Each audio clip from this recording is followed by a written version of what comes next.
Hey there, and welcome back to the channel. Today we're continuing our two-part series on the top 20 financial mistakes young adults make in their 20s. In part 1, we broke down the danger zone group, or those that seem harmless at first but can quietly sabotage your finances over time.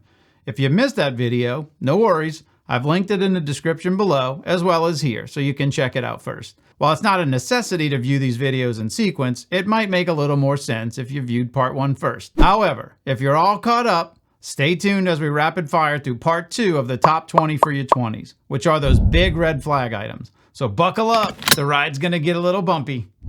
Hey everyone, this is AJ, your ace in the hole, and welcome to the channel where we super simplify personal finance, providing tips and life hacks for young adults and others based on real life experiences to help kickstart their financial journey.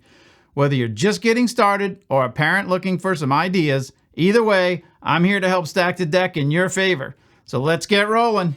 So today we're diving into part 2 of the top 20 for your 20s series, where we wrap up what we're calling the red flag group.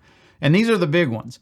These are the financial practices that young adults in their 20s should stop immediately or avoid completely. We are going to again provide some swap recommendations to provide alternatives for each of these items. And just like in part 1, we have a handy summary guide you can grab at the end of the video. Now, quickly before we start, just a reminder, this is our first time doing one of these large list videos, so let us know if you like this format, or if you'd rather our prior video approach that takes a deeper dive into more specific topics.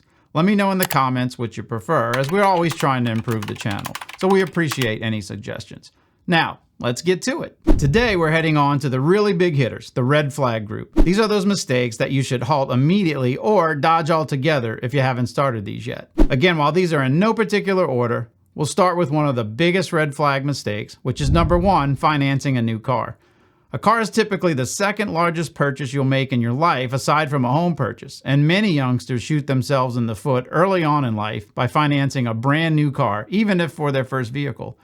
This immediately creates high debt for yourself at the most critical time in your life, which is when you're trying to build a solid financial base. The smartest swap for this, and one that's been proven over decades, is buying a very reliable used car, which can be a very inexpensive cash purchase. This practical approach can help you avoid any loan debt and will support all of your transport needs for years, allowing you to save and invest in yourself instead of paying out loan payments and additional interest.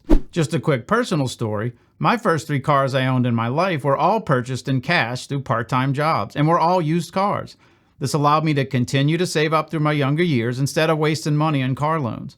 I waited until much later in life to buy my first new car, and even then I only purchased a car that I could afford to pay off in half the time of a typical 5-year car loan. And if that math didn't math, then it was too expensive. This is such an important topic, so if you'd like to see a future video that dives into the intricacies of this comparison, let me know in the comments and I'd be happy to put one together. Number 2 is carrying a credit card balance, which is also a top financial killer for those in their 20s. The average balance carryover for young adults is $2,800, and with an average interest rate of 22% at the time of this video, this could take over 10 years to pay off and over $3,000 in interest alone if only paying the minimum payment each month. The best swap here is simple. Pay off your credit card balance monthly. And if you can't afford that, then this is a glaring indicator that you're spending far beyond your means. In fact, we did a video on this very thing, which I'll link below. Speaking of credit cards, number 3 is late fees and overdraft fees, although this is not just limited to credit cards. 25% of young adults report missing at least one credit card bill per year alone, not counting other monthly bills and banking overdrafts. The average late fee and overdraft fee can reach $40 per incident. A swap option for this is to set up auto pay on accounts and also create calendar reminders. Another big one at number 4 is phone upgrades, which is a huge habit of young adults who statistically upgrade their phones annually. Modern phones are powerful enough to last 4 to 5 years with software updates. Be smart and instead extend the length of your current phone to at least a few years, and if possible, even until its fullest lifespan. I personally keep phones until such time as the hardware is no longer supported. Only then upgrading to the new version. Over that time, it allows me to save enough in advance to buy the next phone outright, then rinse and repeat. Smoking and vaping at number 5 can be a touchy subject as it has more to do with overall health, habit, and even addiction. But the reality is, on top of all of that, this is a huge financial drain for young adults. I know swapping this can be crazy challenging since it typically involves a habit that's very hard to break, but with some serious discipline and focus, you can. Start by cutting back first and explore quitting tools such as nicotine gum or patches. Not only will this help your overall health, but will save you unforeseen amounts later in life due to health issues. And keep in mind, you will also pay higher health and life insurance premiums as a smoker, and this includes vaping, which can be 50 to 300% higher respectively compared to non-smokers, additionally costing you tens of thousands of dollars over the course of your life. And aside from the financial burden, well, your family and friends want to keep you around for as long as possible. The CDC reports that smoking shortens one's lifespan up to 10 years. The biggest option here is to avoid this altogether and never start in the first place. At number 6, there's gambling and sports betting. 70% of young adults report some form of gambling. Mobile sports betting apps are not helping the situation, increasing gambling participation by 28% among Gen Z in recent years. Recreational gamblers report up to $2,000 per year in losses, which are often underreported under the guise of just for fun entertainment spending. A swap for gambling might include replacing casino trips or online poker with low-cost or even free gambling apps, and starting fantasy leagues with your friends instead of sports betting. Number 7 are those expensive nights out. Millennials and Gen Z spend an average of $80 to $200 per night out, and most young adults go out at least 2 to 4 times a month. This can rack up almost $10,000 per year. Swap suggestions might be to host a BYOB party at home or rotating designated drivers, skipping those Uber rides. Granted, you are young, and at this age, you should be enjoying life and having fun. But do it reasonably. Maybe just simply reduce the number of those extravagant nights out. Impulse concerts and events are number 8 on the list. This one is kind of an easy one, but can sneak up on you in the FOMO category when you get those random calls from friends about a last-minute concert or event. 74% of young adults admit to spending money on last-minute concert tickets or live events, and up to 3 to 5 of these events annually. And it's no secret how expensive concerts can be these days, ranging from $100 to over $1,000 per ticket for top-tier artists. Add parking, food, and drinks, and you can easily double that. And most of these are put on credit cards to make matters even worse, as you can refer back to the earlier point in the video on that. A smart swap here is to set up an event or live entertainment budget and pre-plan 1 to 2 key events in advance. Also, stay in touch with your favorite artist online and your local community, as there are many times free pop-up events you can attend.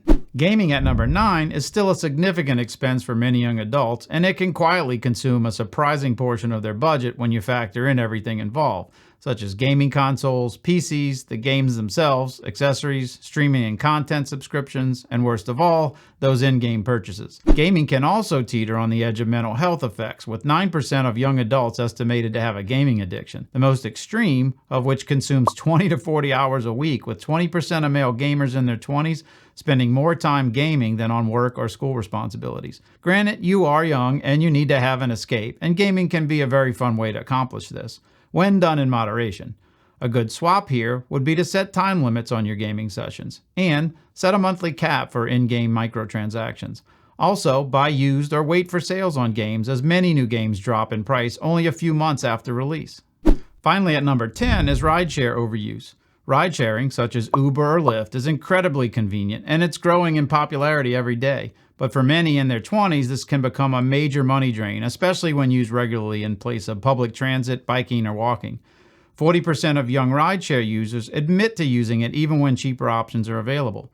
Swap this by carpooling with friends, using a designated driver on those nights out, or simply use a bike, public transit, or even walk when possible. This topic really is sprinkled in amongst the other topics covered earlier, but this still warrants a mention of its own since it's a significant item for young adults. Another option might be to circle back on that recommendation of purchasing a reliable, cheap used car and eliminate the need for ride sharing altogether. You would not have to wait long to save up enough if avoiding rideshare costs. Wow, that was a lot. But that wraps up our list of 20 of the most common financial mistakes made by young adults in their 20s, along with all sorts of ideas to swap out some of these practices.